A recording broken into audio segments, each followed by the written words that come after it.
మిత్రులందరికీ జై శ్రీరామ్. ఈ వీడియోలో మే 16 శని అమావాస్య శనివారం నాడు వస్తుంది. ఈ అమావాస్య శని జయంతి అని కూడా అంటూ ఉంటారు.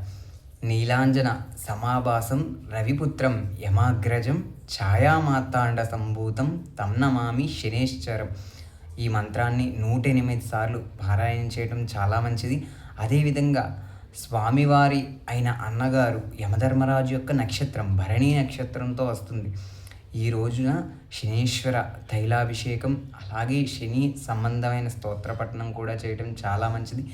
ఏలినాటి అర్ధాష్టమ యొక్క శని యొక్క తీవ్రత మంచి స్థితిని కలిగిస్తుందంట, అంటే మంచి శుభ ఫలితాలను ఇస్తుంది.